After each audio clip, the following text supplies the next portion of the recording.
안녕하세요. 저는 결혼하고 아이 문제로 많이 힘들었던 30대 동아 일러스트 작가입니다.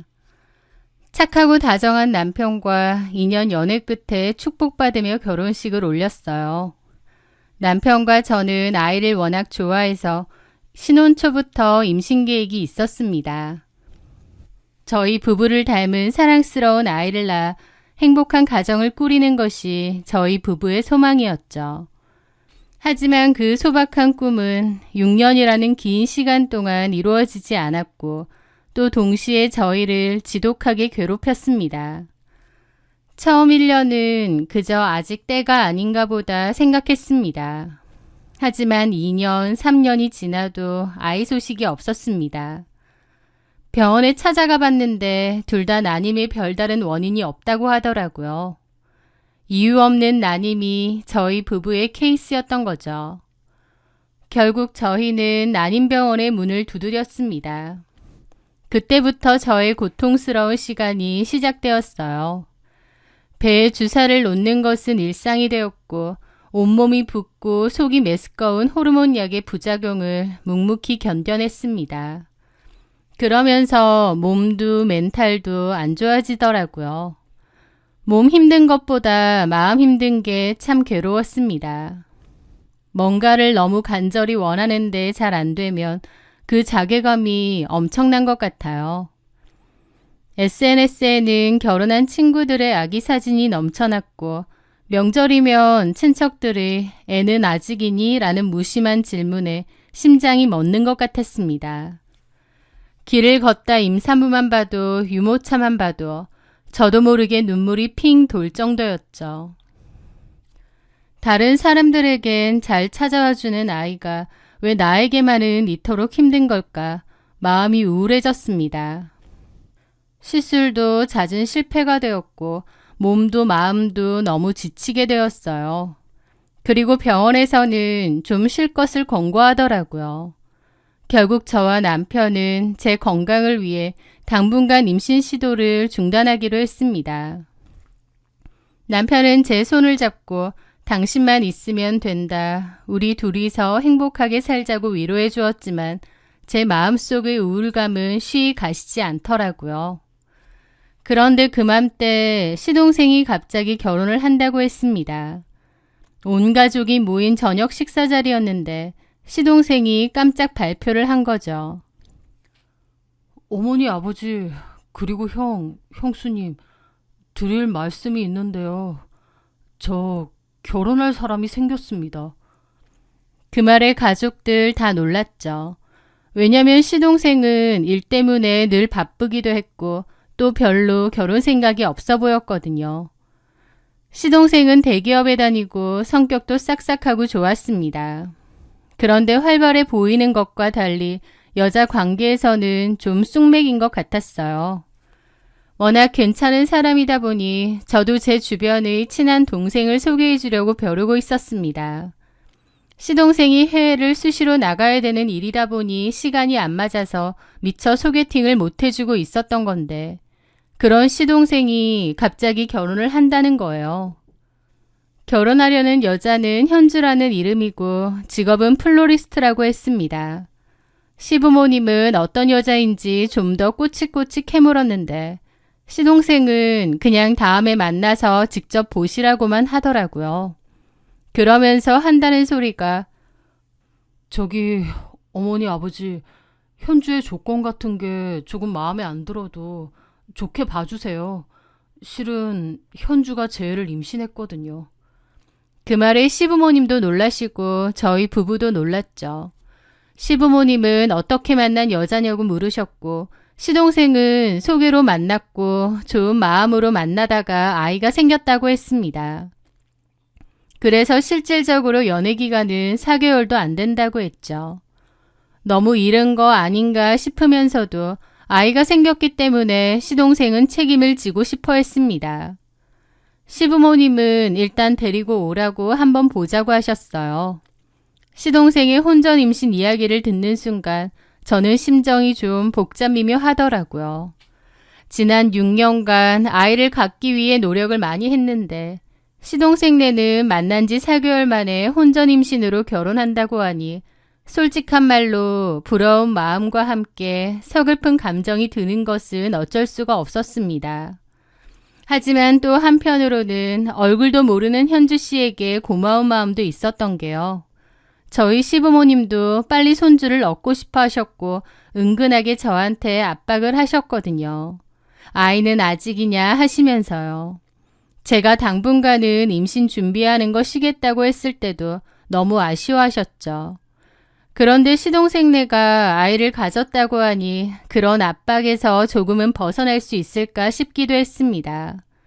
그래서 저는 그때까지는 예비 동서에게 좋은 마음이 더 컸던 거죠. 하여튼 그 가족 전체 상견례를 했습니다.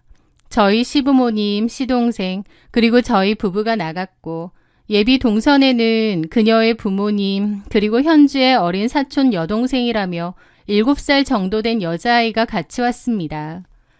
예비 동선의 부모님 말로는 친척 아이인데 사정이 있어서 예비 동선의 부모님이 키운다고 하시더라고요. 그 아이는 표정이 어둡고 인사도 거의 안 하고 식사 시간 내내 핸드폰만 보고 있었습니다. 예비 동선의 부모님은 1시간 정도 떨어진 외곽 지역에서 사신다고 했고 농사를 지으신다고 했어요. 예비 동선은 예쁘고 새침대기 같은 느낌인데 예비 동선의 부모님은 말투나 행동도 그렇고 좀 투박하신 분들이시더라고요. 어쨌든 그렇게 상견례를 하는데 예비 동선의 어머니가 저에게 물었습니다. 그런데 큰댁은 결혼하신 지 꽤 되셨다고 들었는데 아이는 없어요? 요즘 젊은 사람들은 자유롭게 사는 걸 좋아한다고는 하던데 그래서 없는 건가? 그 말에 제가 어색하게 웃었죠. 아, 네. 저희는 아직 안 생겨서요. 서둘러야지. 여자는 나이 들수록 아이 안 생기고 힘든데. 그 모습에 예비 동서가 자기 엄마를 말리더라고요. 엄마, 그만 좀 해요. 형님네 6년째 아기 안 생겨서 힘들어하신단 말이야. 그런 얘기는 실례예요. 아, 내가 몰라서 그랬지. 아, 나이가 몇이요? 36입니다. 아유, 좀 많네. 빨리 가지긴 해야겠다. 근데 관리를 워낙 잘해서 보기엔 그렇게 안 보여요. 그냥 겉보기엔 우리 현주랑 비슷해 보여. 라고 하시는데 나름 칭찬이라고 하시는 것 같긴 하지만 저는 뭐라고 반응해야 될지도 모르겠더라고요. 그 분위기가 좀 가라앉았습니다. 저도 마음이 좀 무거워졌지만 잘 모르고 하신 얘기니 그냥 좋게 좋게 넘어갔죠. 어쨌든 그 시동생네는 결혼 준비를 서둘렀습니다. 그러다가 시동생네와 다시 본 일이 있었는데요. 예비 동서가 저한테 대뜸 그러는 거예요. 형님, 제가 먼저 아이 가져서 섭섭하신 건 아니죠? 그 말에 저도 놀라서 손을 저었습니다. 아니야, 동서. 그런 생각 안 해. 세영 씨한테 들으니까 형님이 아이 엄청 원하셨다고 하더라고요. 그런데 제가 먼저 생겨서 좀 죄송하고 눈치도 보이고 그러네요. 눈치를 왜 봐? 제 입장에선 좀 그래요. 그 말에 저는 갑자기 미안한 마음이 들더라고요. 제가 눈치를 준 적은 없는 것 같지만 어쨌든 예비 동서는 눈치가 보인다고 하니까요. 그래서 제가 그랬습니다. 그러지 마. 어머님, 아버님 다 손주 원하시는데 동서가 가져줘서 오히려 내가 부담도 덜고 얼마나 고마운데. 정말요? 저한테 고마우세요? 그럼. 하긴 제가 아이를 가졌기 때문에 형님이 좀 덜 부담스러우시긴 하겠네요. 저는 동서가 눈치 보인다고 하고 미안해하니까 괜찮다며 동서를 위해 한 말이었습니다. 그런데 동서는 제 말을 진심으로 받아들인 것 같더라고요. 가만 생각해보니 제가 형님 짐을 덜어드린 셈이네요. 라는데 그 눈치 없는 소리에 좀 어이가 없었지만 애써 웃어 보일 수밖에 없었습니다. 그런데 그 후부터 동서는 진심으로 제가 못한 임신을 자기가 했다고 유세가 장난이 아닌 겁니다. 사실 시부모님은 제가 오랫동안 임신을 못했기에 동서 뱃속의 아이가 누구보다 중요한 건 맞아요. 그래서 동서에게 그야말로 우쭈쭈 온갖 정성을 쏟으셨습니다. 사실 조건만 보자면 동서 조건이 저희 시동생에 비해 한없이 부족한데도 아이가 있다는 이유로 동서를 엄청 아끼셨죠. 그러자 동서는 그 상황을 교묘하게 이용하기 시작했습니다. 어느 날 동서가 제가 들고 온 가방을 보고 그러는 거예요. 어머 향리, 이 가방 어디서 샀어요? 진짜 예쁘다. 완전 내 스타일. 아, 이거 전에 유럽 신혼여행 갔을 때 산 거야. 예쁘지? 나도 이거 좋아해서 아껴서 들어. 이거 한국에선 못 구해요? 그렇다고 하더라고. 와, 나도 이거 갖고 싶다. 이제 안 팔겠죠? 그렇지 않을까? 그런데 동서는 그날 제 가방을 한참이나 보는 겁니다. 자기가 딱 원하는 디자인, 브랜드, 크기라면서요. 그 눈빛이 조금 부담스러웠는데 며칠 뒤에 시어머니에게서 전화가 왔습니다. 저기 성현아, 현주가 네 가방을 그렇게 마음에 들어 하더라. 계속 그 얘기하고 갖고 싶다고 하고. 네? 제 가방을요? 내가 다른 가방 사준다고 하는데도 그 가방이 꼭 갖고 싶다고. 저기 성현이 네가 그 가방 둘째 주면 안 되겠니? 신혼여행 때 산 거면 한 6년 쓴 거잖아. 그거 주고 내가 너 마음에 드는 명품 가방 새로 하나 사주마. 아, 어머님, 그건 좀. 저도 이 가방 엄청 좋아하는데. 좋은 마음으로 동서 줘라. 그 가방 너무 좋아서 계속 찾아다녔다는데 없대. 내가 새 가방 하나 사줄게. 어이가 없었죠. 무슨 3, 4살 애도 아니고 남의 물건 갖고 싶다고 전할 린가요? 그런데 그 상황이 좀 그랬습니다. 가방 하나로 제가 못 준다고 버티는 것도 뭔가 좀 이상하더라고요. 어머님은 아이 가진 둘째 동서에게 뭐든지 다 해주고 싶어 하시는 것 같았고요. 결국 울며 겨자 먹기로 그 가방을 동서에게 주었습니다. 지금 생각하면 안 줬어야 되는데 그때 저도 자존감이 바닥나 있는 상태여서 그랬는지 그냥 주게 되었습니다. 황당한 건 정작 제가 가방을 줬는데 그거 몇 번 들지도 않고 나중에는 거의 매지도 않더라고요. 물론 한참 나중에야 돌려받았지만요. 그리고 그 뒤로도 어처구니 없는 일들이 많았습니다. 시부모님은 두 분 다 사업을 하시기 때문에 바쁘시고 사는 거리도 조금 멀었거든요. 반면 저희 집과 시동생네는 10분 정도 거리고요. 앞서 말씀드린 것처럼 시동생은 해외 출장이 정말 잦은 직군이거든요. 한번 갔다 하면 일주일, 보름은 예사입니다. 그런데 동서가 운전을 못한다며 저한테 운전을 부탁하는 거예요. 병원에서 조심하라고 했다면서요. 택시 타고 다녀도 되는데 자기는 택시가 불편하대요. 불편하긴 뭐가 불편한가요? 그 김에 저 부려먹으려고 하는 거죠. 산부인과 갈 때마다 운전기사를 해달라고 했습니다. 그것도 어머님을 통해서 부탁을 한 거죠. 어머님은 저에게 성현아, 네가 현주 좀 도와줘라. 집도 가깝고 또 집에서 일하는 거니까 시간적 여유가 있잖니. 내가 해주고 싶어도 거리가 멀고 나도 워낙 바쁘고 병원에서 조심하라고 했다 하니까 임신 기간 동안만 네가 수고 좀 해줘. 그러시는 거예요. 저희 남편이 그거 듣고 화가 나서 그걸 왜 저를 시키냐고도 따졌는데 제가 남편을 말렸습니다. 아니야 여보, 내가 동서 좀 도와줄 수도 있지. 저도 좀 바보 같은 면이 있긴 했지만 그래도 좋은 마음으로 해주자 싶기도 했습니다. 그래서 그 뒤로 제가 운전기사를 자처했어요. 오래 걸릴 땐 병원에서 두어 시간 동안 같이 기다리기도 했죠. 그럴 때마다 현타가 오긴 했지만 그래도 좋은 마음으로 해주자며 제 마음을 다독였습니다. 그런데 어느 날 저녁 9시쯤 동서가 연락이 와서 뱃속의 아이가 자두가 너무 먹고 싶어 한다고 마트에서 자두 좀 사달라고 연락이 온 거예요. 기가 막혔죠. 남편에게 말했더니 남편도 재수씨 진짜 너무한 거 아니냐고 화를 내더라고요. 그래서 한밤중에 자두 사들고 남편이랑 같이 동선에 간 적도 있습니다. 남편은 좋게 좋게 얘기하더라고요. 재수씨, 임신해서 먹고 싶은 거 많은 것도 너무 이해하고 또 세영이가 없으니까 부탁할 곳이 없는 것도 잘 알아요. 그런데 이 늦은 시간에 이 사람한테 이런 거 부탁하는 건 좀 아닌 것 같아요.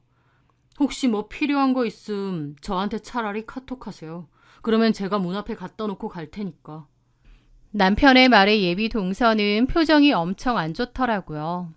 그리고는 다음날 어머님한테 일러 바친 것 같았습니다. 어머님은 남편에게 전화해서 현주 걔가 지금 남편도 해외에 가 있고 하는데 형네로서 좀 도와주면 안 되느냐고 뭘 그렇게 각박하게 구느냐 뭐라고 하셨다더군요. 하여튼 정말 별 유세는 다 떨었습니다. 저한테도 고마워하고 미안해하는 게 아니라 뭐든 당연하다는 듯한 태도로 저를 부려먹는다는 느낌이 들었거든요. 속에서 천불이 났지만 애 낳기까지만 봐주자 생각했던 것 같아요. 그렇게 시간이 흘러 동서도 막달이 되었습니다. 그런데 동서가 마지막 검진이 있다고 또 차를 태워달래요. 저는 알겠다고 하고 동서네로 갔는데 동서 어머님도 올라와 있으시더라고요. 저는 동서 어머님에게도 인사를 하고 거실에서 기다렸습니다. 동서 어머님은 저를 보시더니 아유, 고생이 많네요. 우리 딸 때문에. 아니요, 괜찮습니다. 그러면서 웃었는데 동서 어머님은 갑자기 동서를 흘겨보더니 그러시는 거예요. 야, 이년아. 엄살 좀 작작 부려. 택시 타고 다니면 되지. 무슨 형님까지 오라가라 부려먹고 지랄이야. 아주 유세 떠는 데는 뭐가 있어. 라고 하시는 거예요. 저를 위해서 해주신 말인 건 알지만 갑자기 동서더러 인연 전연하면서 욕을 하시길래 화들짝 놀랐죠. 동서도 준비하다 말고 나와서 자기 엄마를 노려보더라고요. 아, 왜 욕하고 난린데? 너 하는 짓 보면 아주 유난스러워서 그렇다. 아, 엄마, 그럴 거면 집에 내려가. 네가 오라며. 하면서 티격태격 하더라고요. 저는 그 사이에서 어색하게 앉아 있었죠. 동서랑 동서 어머님은 평소에 저렇게 대화를 하는구나 생각하면서요. 그런데 동서가 막 자기 엄마한테 짜증을 내더니 갑자기 미간을 확 찌푸리는 겁니다. 아, 잠깐만. 나 배 아파. 아, 똥 싸.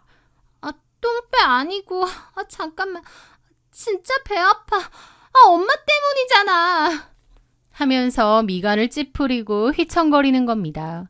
깜짝 놀라서 동서를 부축했죠. 그런데 동서가 저를 확 밀치는 거예요. 아, 형님, 이러고 있지 말고 내려가서 시동 거세요. 바로 병원 가야 되니까. 아, 뭐 하세요? 빨리요. 그러면서 짜증을 확 내는 겁니다. 갑자기 진통이 와서 놀란 건 알겠지만 저를 무슨 아랫사람 대하듯이 저렇게 말하길래 저도 좀 황당했죠. 하지만 상황이 상황인지라 일단 급하게 내려가서 차 시동을 걸었습니다. 잠시 후 동서 엄마가 동서를 부축하고 엉거주춤 내려오시더라고요. 그리고 급하게 병원으로 가게 되었습니다. 생각보다 빨리 아이를 낳게 된 것 같았어요. 동서 하는 말이 새벽부터 조금씩 배가 아프긴 했는데 요즘 들어 아팠다 안 아팠다 하길래 진통인 줄 몰랐다고 하더군요. 어쨌든 진통이 시작되었습니다. 분만 대기실에 누워 있었고 중간중간 간호사가 들어가 자궁문이 얼마나 열렸는지 확인을 했어요. 아직 자궁문이 안 열렸다고 기다리라고 했습니다. 시부모님은 일 때문에 지방에 내려가 계셨고 시동생도 해외에서 돌아오려면 이틀 정도 남았기에 제가 곁을 지켜야 했습니다. 동서는 아프다고 온갖 색 난리를 쳤고 저는 어쩔 줄을 모르겠더라고요. 그러더니 벼랑간 저에게 짜증을 내는 거예요. 아파 죽겠네. 형님 뭐 하세요? 물 좀 떠오세요. 물? 미안. 그렇게 제가 물을 떠왔습니다. 찬물을 떠오시면 어떡해요? 임산부한테 더운 물이랑 섞어서 오세요. 그러질 않나. 자기 화장실 가야 되는데 부축해달라고 하질 않나. 온갖 짜증을 다 내더라고요. 저는 당황스러운 기분으로 동서를 도왔습니다. 그리고 걱정돼서 그랬죠. 동서, 너무 많이 아파? 간호사 부를까? 괜찮아? 그런데 갑자기 제 말에 동서가 애 낳아야 되니까 당연히 아프죠. 진짜 애 낳아본 적도 없으니까 뭘 알아. 도움이 안 되네. 하며 제 손을 뿌리쳤습니다. 그 순간 저도 너무 열받았죠. 지 옆에서 도와주려고 이리저리 움직이는 사람한테 저게 무슨 말버릇인가요? 제가 지금 생각해보면 동서가 저한테 평소 뭔가 마음에 안 드는 게 있었는데 그걸 그 상황을 이용해서 일부러 화풀이한 것 같았습니다. 저도 너무 화가 났지만 출산 임박 임산부한테 뭐라고 하겠나요? 암소리 안 했습니다. 그리고 시동생이 없으니 남편에게 일단 오라고 해놨어요. 동서가 아프다고 소리를 지르며 병원이 떠나가라 생 난리를 치는데 동서 엄마가 저더러 자기가 있으면 되니까 저보고는 그냥 나가 있던지 집에 가셔도 된다고 하는 거예요. 저도 솔직히 그 난리 떠는 그 꼴을 보기 싫었고 잠깐 나가서 마실 거라도 사오려고 했습니다. 어차피 바로 출산할 것 같지도 않아서요. 그런데 나가려는 참에 보니 남편이 마침 병원에 와서 걸어오고 있더라고요.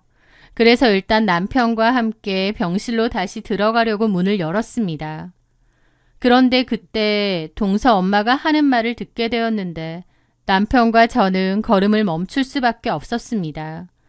동서 엄마의 목소리는 걱정이 아닌 짜증으로 가득 차서 동서에게 그러시더군요. 이년아, 작작 좀 해. 처음 낳는 것도 아니면서 무슨 유난은 이렇게 떨어. 저번에는 잘만 낳았으면서. 엄마, 말 함부로 하지 말라고 했지. 누가 듣는다고. 남편과 저는 그 말을 듣고 그 자리에 얼어붙었습니다. 서로의 얼굴을 쳐다보았죠. 그의 눈에도 제 눈과 같은 거대한 의문과 충격이 담겨 있었습니다. 처음 낳는 게 아니라니? 남편과 저는 당황하면서 일단 다시 나갔습니다. 남편과 저는 일단은 아무 얘기도 안 했어요. 그 후 동서는 아이를 낳았고 시동생 세영이도 며칠 뒤 출장에서 돌아왔습니다. 남편과 저는 그날 병원에서 들었던 말에 대해 심각하게 대화를 나누었습니다. 여보, 동서 어머니가 처음 낳는 것도 아니면서라고 하셨잖아. 그게 뭔 말이야? 동서가 아이를 낳아봤다는 거야? 나도 이상해. 세영이한테 말을 해야 할지 말아야 할지. 근데 만약 정말 재수 씨가 과거에 아이를 낳았다면 그 아이는 어디 있다는 거야? 그리고 분명 초혼이라고 했는데 무슨 아이를 낳았다는 건지. 안 되겠다. 세영이한테 얘기해야겠어. 결국 남편은 고민하다가 시동생을 따로 불러냈습니다. 그리고 그날 병원에서 저와 함께 들었던 동서 어머니의 충격적인 말을 조심스럽게 전했죠. 시동생은 처음에는 설마 장모님이 그냥 화가 나서 하신 말씀이겠지라며 애써 부정하는 듯 했지만 그의 얼굴에는 이미 지울 수 없는 의심의 씨앗이 심겨진 후였습니다. 그날 이후 시동생은 개인적으로 무언가 알아보는 듯 했습니다. 그러다가 충격적인 사실을 알게 되었습니다. 동서의 사촌동생이라고 했던 그 9살짜리 딸이 사실은 동서의 딸이었다는 것을요. 동서는 20살에 혼인신고만 안 했다 뿐 어떤 남자와 사실혼 관계로 살았다고 했습니다. 그리고 그 사이에 딸도 있었던 거예요. 그런데 그 남자가 사실 유부남이었다고 하더라고요. 결국 그 유부남 아내한테 들켜서 한바탕 난리 나고 헤어졌다고 했습니다. 그 후 자신의 딸을 사촌동생으로 속였고 동선의 부모님이 딸을 키우신대요. 그 후로도 동선은 모든 것을 속이고 다른 남자랑 결혼을 한번 할 뻔했다가 파토가 났고 그 후로 저희 시동생을 만난 거였습니다. 과거는 완벽하게 다 속인 채로요. 이건 시동생 포함 모두를 기만한 것이었죠. 시동생은 이 일로 뒤집어지고 시부모님도 당연히 난리가 났습니다. 혼인신고는 안 했어도 어떻게 과거에 결혼했던 사실을 숨기나요? 그것도 아이까지 있는 마당에. 사실 제대로 된 결혼도 아니죠. 상대 남자가 유부남이었으니까요.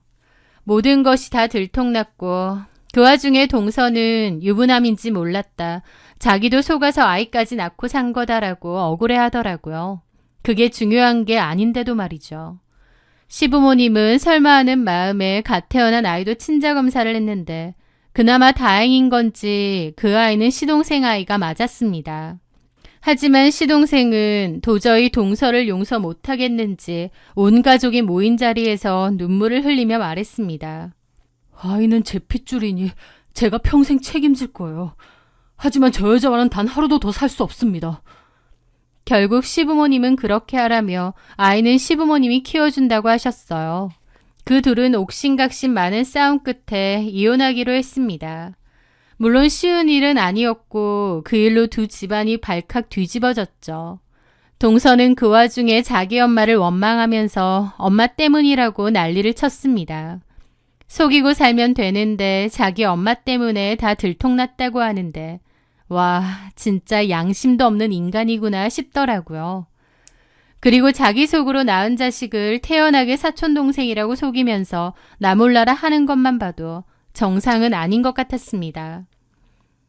동서는 시동생과 시부모님께 손이 발이 되게 빌었지만 이미 끝이었습니다. 동서는 비참하게 쫓겨났죠. 하여튼 그맘때 정말 엄청난 폭풍이 저희 집에 휘몰아친 것 같았어요. 그리고 저도 정신이 없었습니다. 너무 정신이 없어서 생리를 했는지 안 했는지도 모를 정도였죠. 그런데 그 몸 상태가 좀 이상했습니다. 몸살인가 싶어서 약을 먹으려다 설마 하는 마음에 임신 테스트기를 했는데 세상에 두 줄이 뜨는 거예요. 그걸 보는데 너무 놀라고 가슴이 미친 듯이 뛰었죠. 임신이었던 겁니다. 그토록 바랄 땐 안 되던 임신이 그 정신없는 틈에 된 거죠. 마치 저에게 선물이라도 주는 것처럼요. 임신은 오히려 마음을 내려놓을 때 잘 된다더니 그게 이런 거구나 싶기도 했습니다. 그땐 너무 정신이 없어서 아이 생각은 전혀 못했거든요. 어쨌든 시동생네는 이혼 준비로 한바탕 난리였고 저는 조용히 뱃속의 아이를 잘 지키며 남편과 조용히 축하를 나눴습니다. 그리고 저희 집안을 휩쓸고 간 거대한 폭풍이 지나갔고 저는 출산일을 기다리고 있었습니다. 가끔 뱃속에서 아이가 부드럽게 발길질을 할 때마다 저는 제 배를 쓰다듬으며 이것이 꿈은 아닐까 생각하곤 합니다. 지난 6년 동안 제 모든 것을 바쳐 그토록 간절히 원했던 아이는 오지 않았습니다. 매달 돌아오는 실망감에 제 자신을 탓했고 깊은 우울감 속에서 허우적거렸죠. 하지만 모든 것을 내려놓았을 때 기적처럼 아이가 제게 찾아왔습니다. 동서를 떠올리면 지금은 분노보다 안타까운 마음이 먼저 듭니다. 그녀는 자신의 행복을 위해 자신의 딸을 사촌동생으로 만드는 위태로운 거짓말을 했었죠.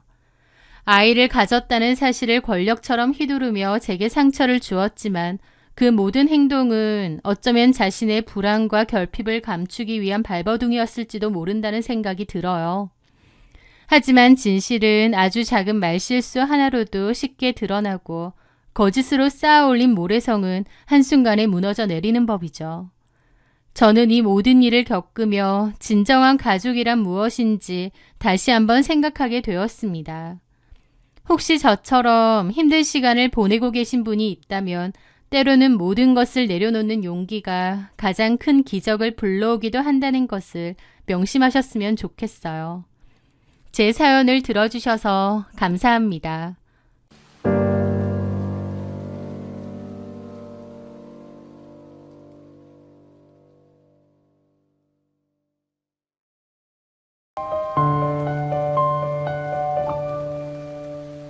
안녕하세요.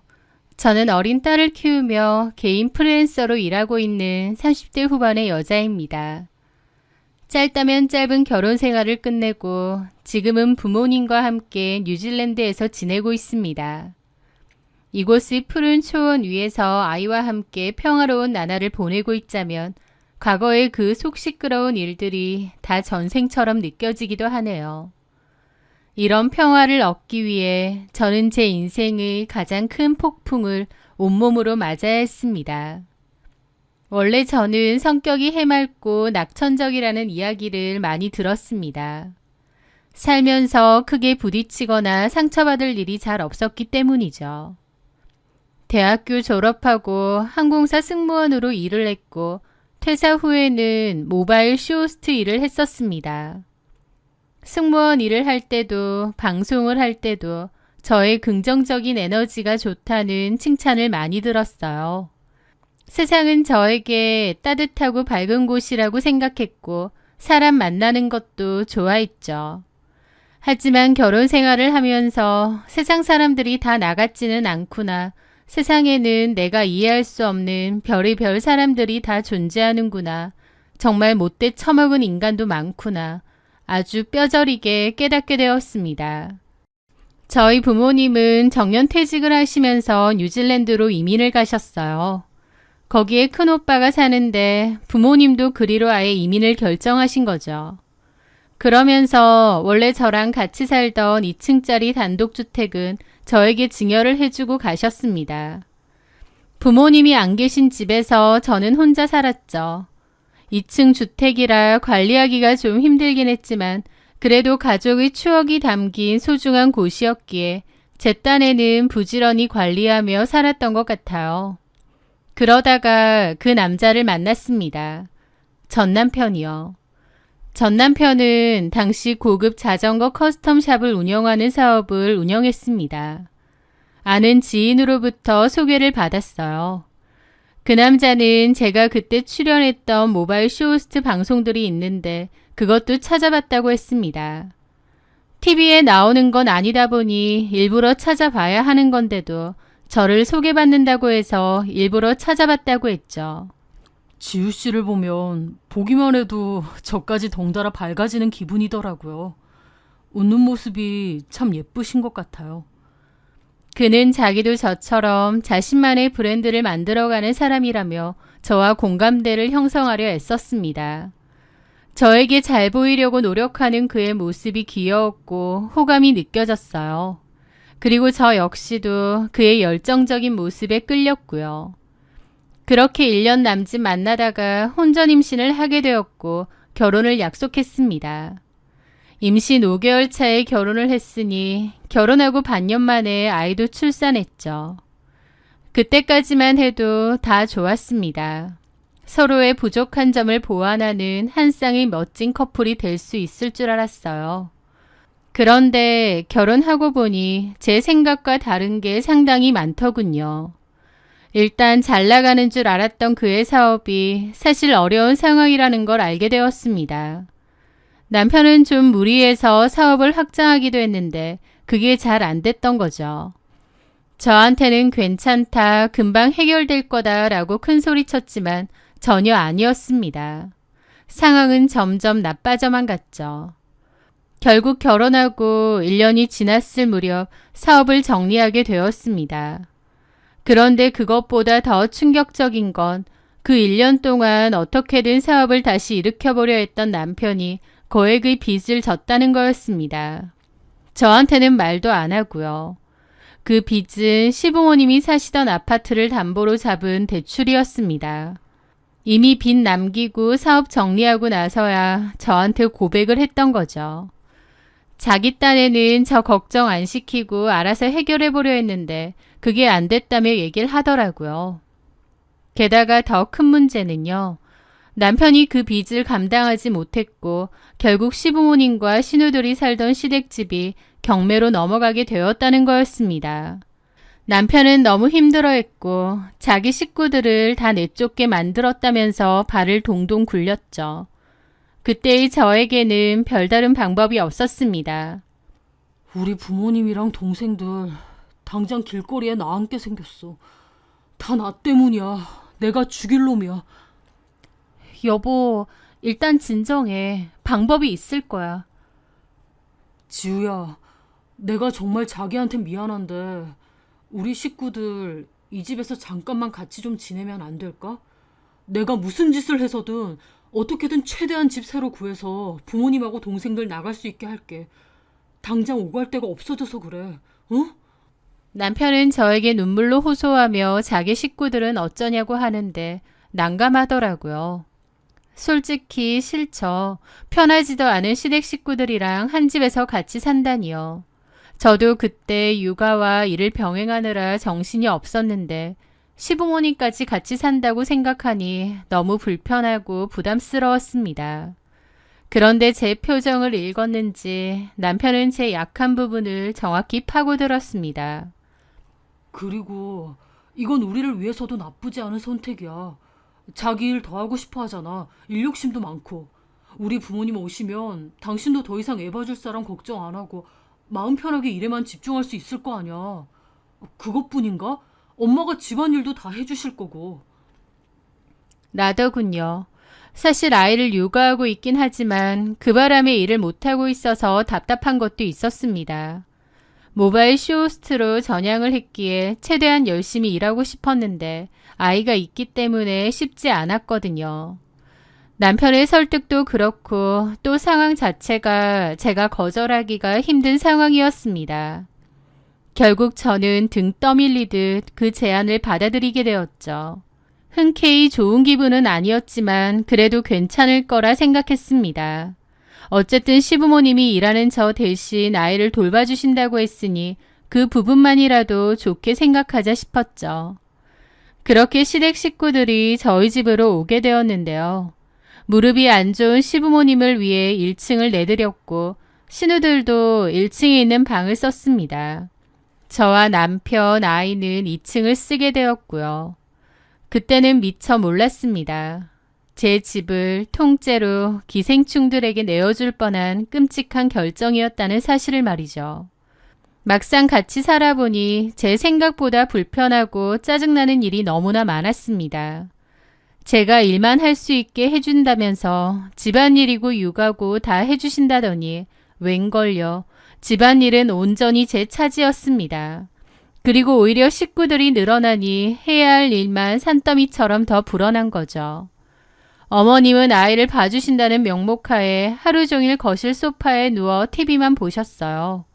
TV를 늘 틀어놓고 애는 설렁설렁 봐주신 거죠. 게다가 신우들도 손 하나 까딱 안 했습니다. 어쨌든 오빠네 집에서 살게 되는 건데 눈치 보거나 이런 게 전혀 없더라고요. 저는 모바일 쇼호스트로 일하다 보니 스튜디오로 출근을 할 때도 있고 집에서 라이브 방송을 진행할 때도 있거든요. 집에서 라방을 할 때면 저도 방송에만 집중할 수 있게 도와주셔야 되는데 시댁 식구들이 있다 보니 그것도 안 되는 겁니다. 제가 집에서 라이브 방송을 진행하고 있는데 시어머니께서 아무렇지 않게 카메라 뒤로 불쑥 들어오셔서는 예, 오늘 저녁은 뭐 할 거니? 라고 물으신 적도 있어요. 저는 너무 놀라 방송 중이라면서 좀 이따가 얘기하자고 그랬죠. 어머님은 이런 걸로 돈을 벌 수 있느냐며 막 기웃거리시다가 나간 바람에 방송을 망친 적도 있었습니다. 그 후로 문을 잠궈놓고 했는데 방송 중에도 자꾸 노크를 하고 본인 용무가 있으니 문 좀 열어보라고 하질 않나 너무 방해가 되더라고요. 그리고 집안일은 아예 안 도와주시면서 집이 지저분하고 관리가 안 된다고 핀잔처럼 자꾸 얘기를 하시니 저도 너무 스트레스가 심했습니다. 결국 저는 돈을 따로 주고 일주일에 2번씩 오는 도우미를 써야만 했습니다. 도우미를 쓰는 것조차도 어머님하고 갈등이 좀 있었죠. 집에 여자가 몇인데 돈을 주고 집안일 해주는 사람을 부르는 거냐며 저보고 돈 많냐고 하시는 거예요. 어처구니가 없었죠. 어머님 말 맞다나 집에 여자든 남자든 사람이 몇인데 왜 아무도 집안일은 안 하고 나 몰라라 하는지요. 너무 스트레스였지만 그런 걸로 길게 왈가왈부하고 싶지도 않아 그냥 전문가를 쓰는 게 낫다 정도로만 얘기했습니다. 시부모님 못지않게 신우들도 정말 골치 아팠어요.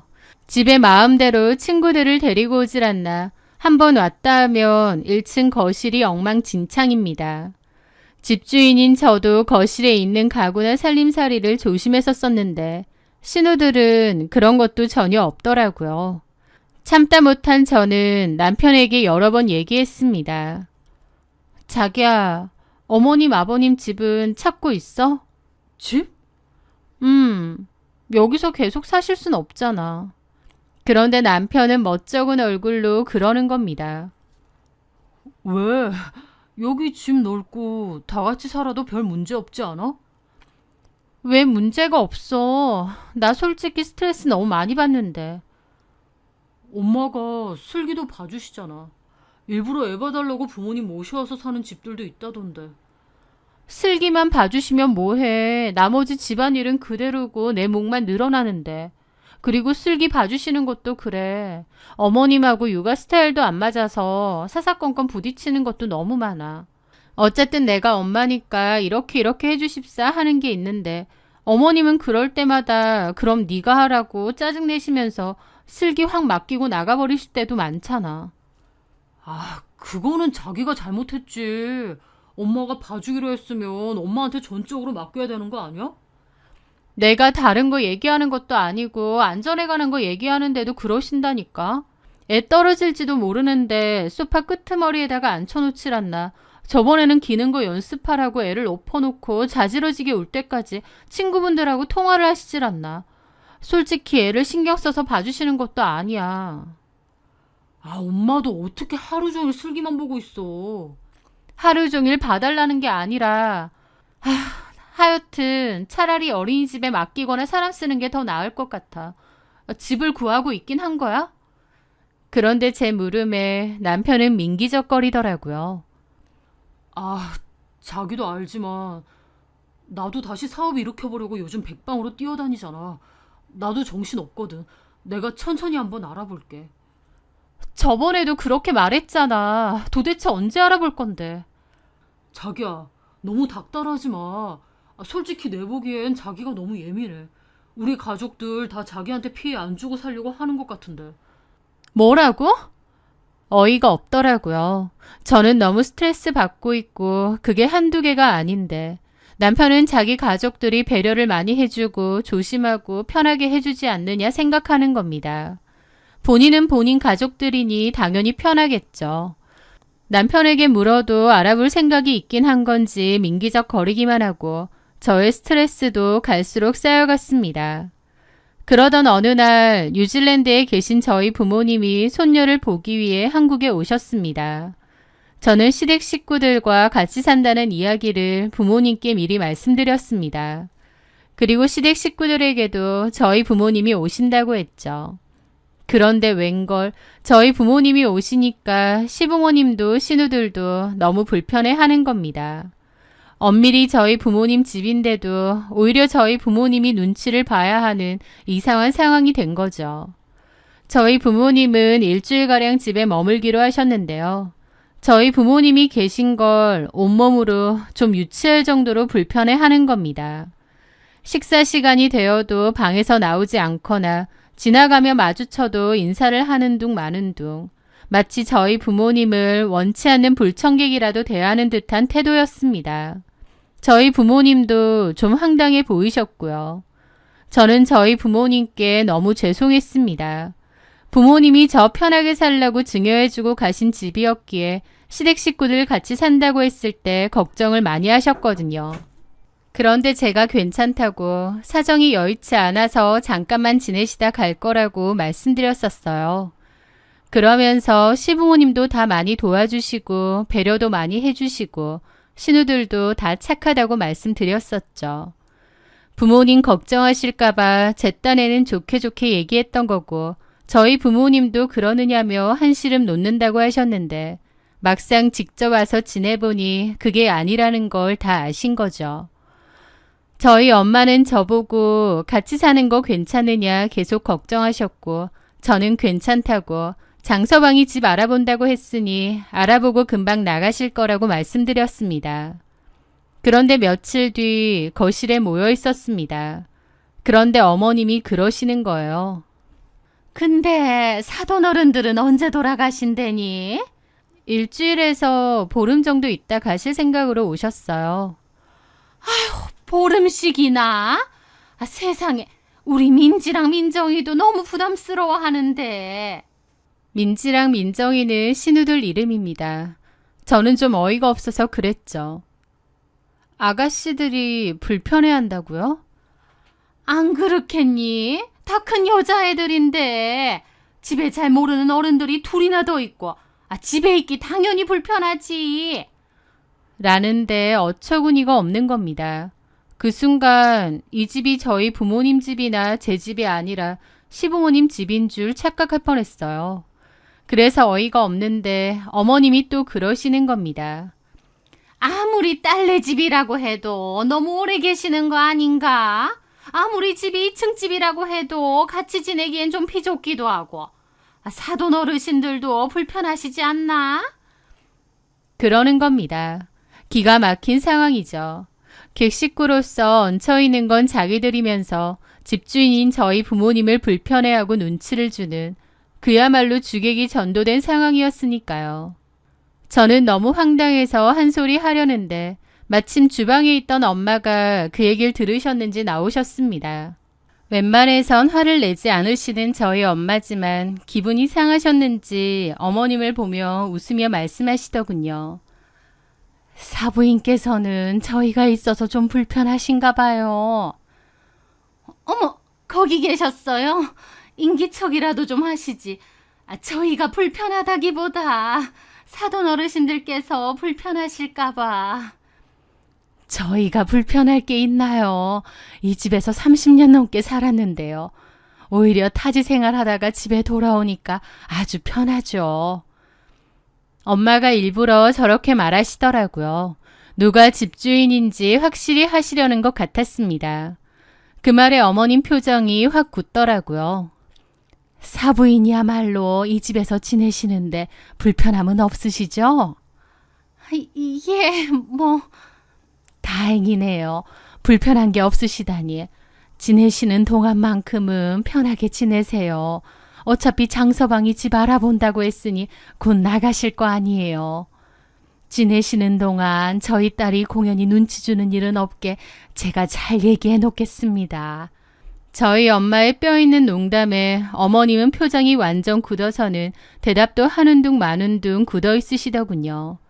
그 모습이 어찌나 통쾌하면서도 한편으론 서글픈 겁니다. 저희 부모님도 저렇게 말씀하시는 성격 아닌데 오죽하시면 저렇게 말하실까 싶고 괜히 이런 상황을 제가 만든 것 같아서 부모님께 죄송하고 그랬죠. 시부모님은 저희 부모님 얘기 이후로 표정 내내 안 좋아서 방 밖으로도 안 나오고 그러시더라고요. 저는 참다 못해 남편에게도 통보를 했습니다. 시부모님 지내실 집 알아보라고요. 그랬더니 남편이 사실 구할 돈이 없다느니 그제서야 헛소리를 하더라고요. 그때 부모님 집 구해드릴 돈 정도는 있다고 하지 않았느냐 하니까 급해서 한 말인데 사실은 없다고 배째라는 식인 거예요. 남편의 그런 태도에 저도 정이 막 떨어지더라고요. 이런 대책 없는 인간이었나 싶기도 하고요. 그리고 저희 부모님이 다시 뉴질랜드로 돌아가시고 얼마 안 됐을 때였습니다. 저녁을 먹는데 어머님이 언짢은 얼굴로 제게 그러시는 거예요. 근데 내가 생각을 해봤는데 이 집 명의 말이다. 그거 아직도 네 명의로 되어 있니? 네? 그게 무슨 말씀이세요? 저희 부모님이 저한테 증여하신 제 집인데 당연히 제 명의죠. 아니, 그렇게 하면 안 되지. 결혼했고 이렇게 한 집안에 가장이 있는데 집 명의는 남편 쪽으로 되어 있는 게 기본 아니니? 명의 바꿔야지. 라고 하시는 겁니다. 그 순간 기가 턱 막히더라고요. 자기 집처럼 하는 것도 모자라 아예 이제 남편 명의로 바꾸라니요. 아예 이 집을 대놓고 뺏으려는 게 보여서 어이가 없었죠. 저는 이런 말도 안 되는 소리에 남편도 합의한 건가 싶어서 쳐다봤는데 남편은 모르는 척 밥만 먹고 있더라고요. 아버님까지 한술 더 뜨셨습니다. 네 어머니 말이 맞다. 집이 와이프 이름으로 되어 있으면 가장 위신이 서겠어? 저는 이 사람들이 단체로 어떻게 됐나 싶었습니다. 그래서 수저를 내려놓고 분명히 말씀을 드렸죠. 아버님, 어머님, 이 집은 저희 부모님이 저한테 주신 제 집입니다. 명의를 바꿀 이유가 전혀 없습니다. 그런 말씀 하지 마세요. 저는 그렇게 단호하게 말했더니 식탁에 둘러앉은 그 집 식구들이 저 하나를 놔두고 큰 소리를 내며 몰아세우는 겁니다. 호의가 계속되면 권리인 줄 안다더니 시댁 식구들이 딱 그 짝이었습니다. 저도 화가 나 자리에서 일어났죠. 못 들으셨어요? 그렇게는 못하겠습니다. 그렇게 해야 할 이유도 없고요. 너 이게 뭐 하는 태도야? 시부모 알기를 개똥으로 하네? 남편은 제 팔을 잡더니 올라오라고 하더라고요. 그렇게 방으로 올라가 남편과 크게 다퉜습니다. 내려가서 부모님께 사과드려. 내가 왜 사과를 해? 당신도 이 집 명의를 당신한테 해줘야 한다고 생각해? 엄마가 솔직히 저런 말 왜 하시겠어. 네가 돈 좀 번다고 우리 가족 무시하니까 엄마가 저러시는 거 아니야. 무슨 말도 안 되는 소리야. 내 핑계 작작대. 지금 너나 너네 가족들 내 집 뺏으려고 하는 거 누가 모를 줄 알아? 뭐라고? 나 진짜 못 해먹겠다. 더 이상은 못 참아. 너랑 결혼했다는 이유로 참았는데 이제 참을 이유가 없네. 집 구해서 나간다고 하더니 나갈 생각도 애초에 없었지. 이대로 눌러앉을 생각이었지. 나한테 집 뺏을 생각이었지. 야, 누굴 거지로 알아. 와, 진짜. 제 말에 남편은 할 말이 없는지 얼굴만 빨개져서 씩씩대더군요. 저는 그 싸움으로 이 결혼은 돌이킬 수 없다고 판단했습니다. 남편에게 정도 다 떨어지고요. 똑똑히 들어. 이 집, 우리 부모님이 나한테 주신 내 집이야. 나 참을 만큼 참았고 더 이상은 안 참아. 당신이랑 당신 가족들 이 집에서 나가. 뭐? 너 이렇게 나온다 이거지? 뭐 갈라서자 이거야? 나 지금 그럴 작정이야. 이번 달 말까지 다 정리해서 나가. 그날까지 안 나가면 바로 이혼 소송 진행할 거야. 그리고 당신 식구들 전부 퇴거 불응 소송까지 걸어서 끌려나가게 만들 거야. 제 단호한 태도에 남편은 그제야 당황한 얼굴이더라고요. 여태까진 제가 좋게 넘어가줬더니 사람을 아주 우습게 봤나 보더라고요. 그날 이후 저희 집은 그야말로 냉전 상태였습니다. 시댁 식구들과 저는 서로를 투명인간 취급했고 저는 더 이상 그들에게 제 아이를 맡기지 않고 근처 어린이집에 보내기 시작했습니다. 제 집에서 저는 완벽한 이방인이 된 거지만 불편하지 않았습니다. 그리고 정말 약속된 날짜가 오면 쫓아내 버릴 생각이었어요. 이혼 생각도 하고요. 그렇게 약속한 날짜가 다가오던 어느 날 저녁이었습니다. 어머님께서 제 방으로 찾아오셨습니다. 정과는 달리 아주 온화한 표정이었죠. 아가, 그동안 우리가 너무 심했다. 지금 상현이가 집 알아보고 있으니 구해지는 대로 나가마. 그동안 미안했다. 갑작스럽게 사과를 하시더라고요. 그런데 그 순간만큼은 진심으로 미안해 하시는 듯 했습니다. 근데 아무리 그래도 우리가 한 가족인데 이렇게 틀어져서야 되겠니? 우리가 나갈 때 나가더라도 화해는 하고 나가는 게 맞지 않나 싶다. 괜히 우리 때문에 너랑 상현이 사이 틀어지는 것도 원치 않고 내일 시간 괜찮으면 저녁 같이 하자. 저는 그 갑작스러운 태도 변화가 의심스러웠지만 그래도 어른이 먼저 사과하시는데 매몰차게 거절할 수는 없었습니다. 어쩌면 정말 마지막이라도 좋게 마무리하고 싶으신 걸까 하는 생각도 들었고요. 저는 결국 그 제안을 받아들였습니다. 그렇게 저는 다음날 일을 하고 돌아왔고 시부모님은 식사 준비를 한상 해놓으셨어요. 아이는 방에서 일찍 자고 있다고 하고요. 제가 옷만 좀 갈아입고 오겠다 하니 어머님이 배고플 텐데 손 씻고 와서 밥부터 먹고 가라고 하시더라고요. 국 다 식는다고요. 그렇게 저는 앉았고 시아버님께서 와인을 따르셨습니다. 아가, 그동안 우리가 눈치 없이 이 집에서 너무 오래 지냈구나. 미안하다. 이 술 한 잔 받으면서 지난 허물일랑 잊어주면 안 되겠니? 그러면서 저한테 와인잔을 건네주셨어요. 저는 그래도 어른들이 저렇게까지 말씀하시니 마음이 조금은 누그러지는 기분이었습니다. 그런데 바로 그 순간이었습니다. 제가 와인잔을 받으려던 찰나 제 옷깃에 달려있던 리본이 찝히면서 실수로 와인잔을 손으로 쳐버리게 되었습니다. 쨍그랑 하는 소리와 함께 와인잔은 바닥으로 떨어져 산산조각이 났고 붉은 와인이 확 쏟아졌죠. 어머, 죄송해요. 제가 실수를. 저는 몹시 당황했는데 제 옷에도 와인이 좀 튀었더라고요. 죄송해요. 잠시만요. 저는 화장실로 일단 갔습니다. 이미 붉게 물들어버려 소용이 없었습니다. 심하게 물든 건 아니지만 그래도 어차피 집이니까 2층 제 방으로 올라가 옷을 갈아입고 나오기로 했습니다. 그렇게 조용히 나와서 계단을 올라가려다가 무심코 1층 주방 쪽을 내려다 보았을 때였습니다. 주방에서 어머님이 무언가 급하게 하고 있는 모습이 보이는 거예요. 등을 보이고 서 계셔서 처음에는 뭘 하시는지 몰랐는데 자세히 보니 시어머니는 찬장에서 새 와인잔과 약포지 하나를 꺼내들고는 와인잔에 툭툭 털어 넣는 겁니다. 그걸 보는 순간 온몸에 피가 얼어붙는 것 같았죠. 어머님은 제가 나온지 모르시는지 화장실 쪽을 살짝 보더니 행주로 와인잔 안쪽 벽에 묻은 가루자국까지 꼼꼼하게 닦아내고 있었습니다. 저도 모르게 입을 틀어막았습니다. 저건 틀림없는 약이었습니다.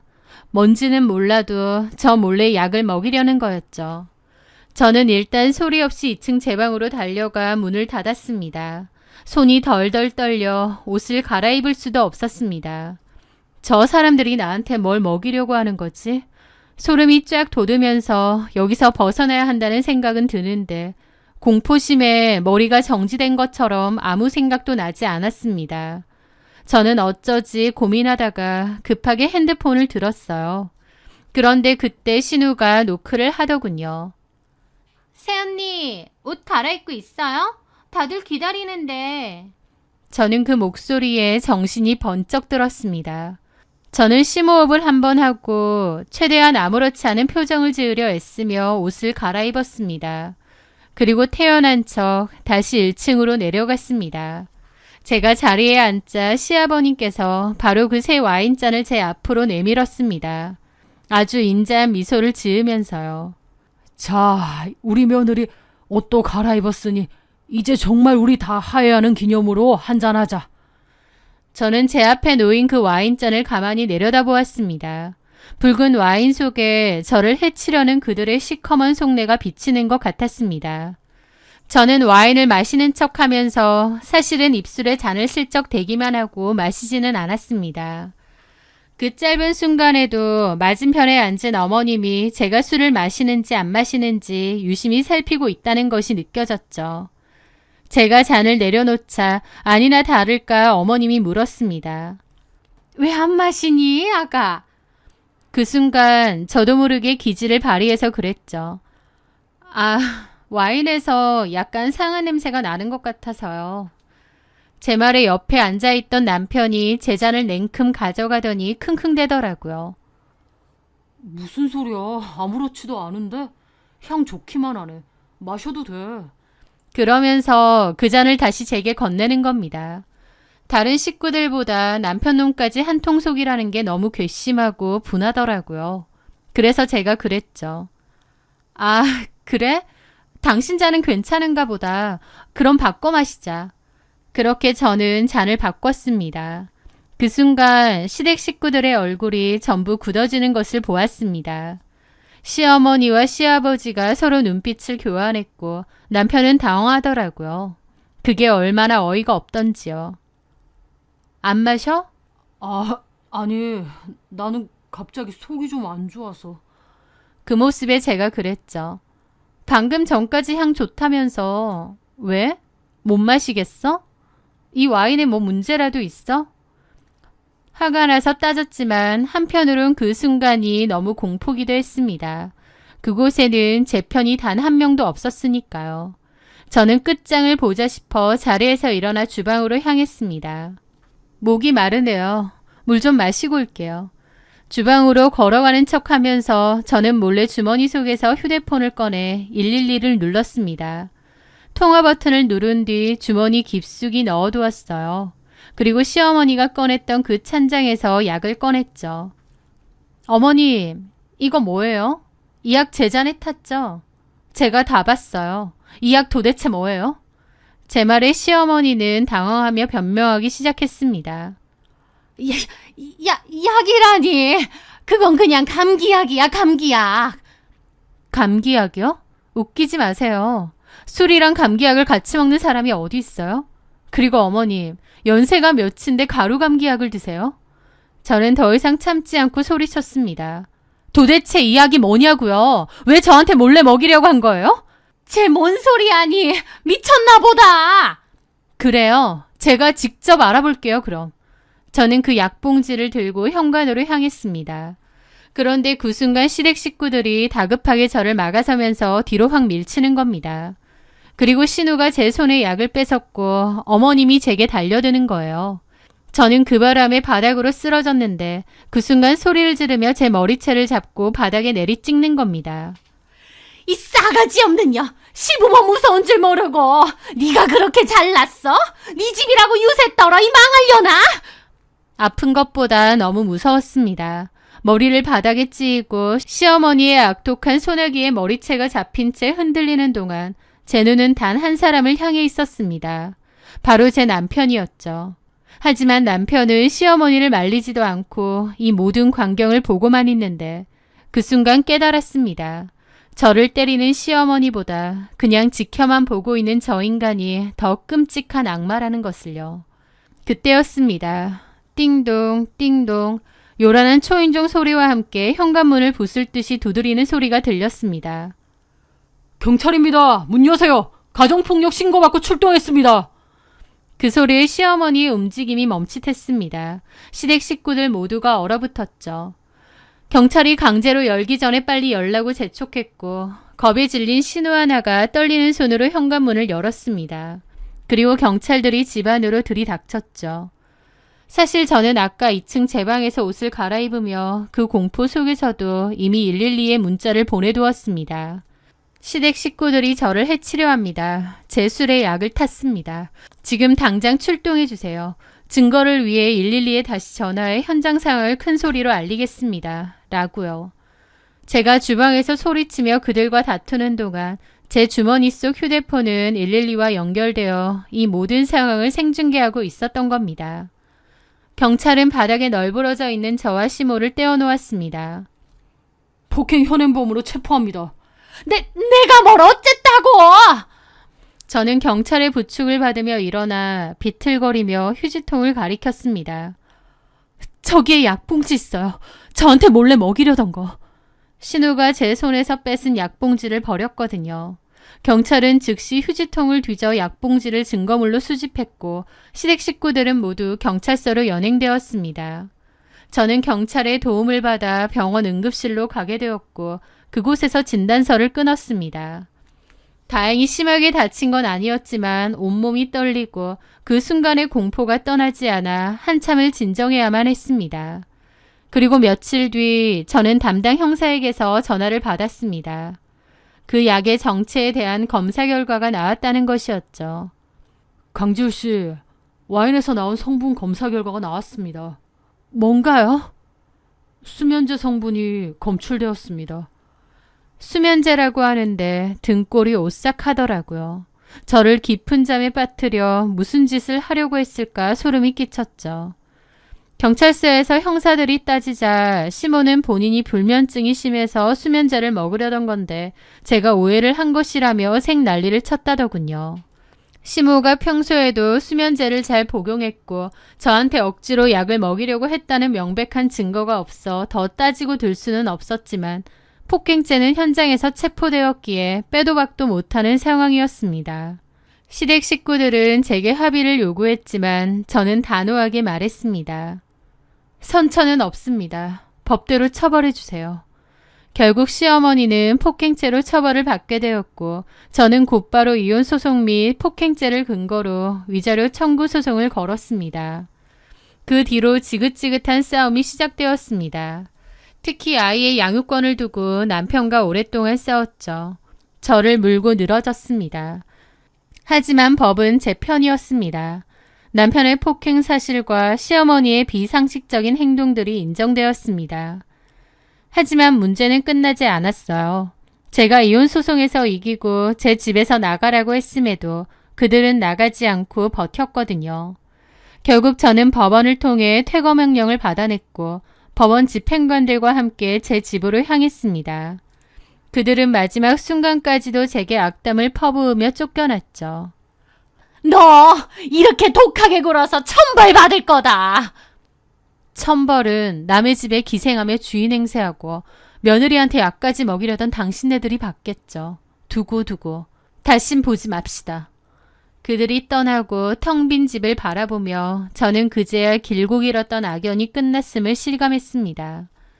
저는 부모님이 계신 곳으로 떠났고 그것들은 손바닥만한 집 구해서 꾸역꾸역 같이 산다고 했습니다. 시모에게는 전과가 생겼고 위자료까지 톡톡히 물어야 해서 빚이 더 생긴 셈이죠. 아주 구질구질하게 산다고 하더군요. 소송이 모두 끝나고 저는 집을 정리한 뒤 친정 부모님이 계신 뉴질랜드로 아이와 함께 떠나게 되었습니다. 저한테 약까지 먹이려고 한 미친 인간들이기에 아이와 둘만 한국에 남아있다는 게 무서웠거든요. 이제 와서 돌이켜 생각해보면 애초에 내가 왜 합가를 허락하고 또 그런 불합리함을 왜 참았을까 싶기도 합니다. 하지만 매 순간 후회 없이 완벽한 선택을 하며 살 수 있는 사람은 아무도 없잖아요. 그 바보 같던 마음도 어떻게든 가정을 지키고 싶었던 제 나름의 최선이 아니었나 싶어요. 하지만 이제는 압니다. 제 자신을 지키지 못하는 선의는 결국 상처만 남길 뿐이라는 것을요. 저는 제 나름대로 제 상황에서 열심히 살아온 과거의 저를 비난하지 않고 잘 보듬으며 살고 싶습니다. 그리고 제 아이에게 더 강하고 현명한 엄마가 되어줄 생각입니다. 새로운 곳에서 행복하고 좋은 일이 가득했으면 하네요. 제 사연 들어주셔서 감사합니다.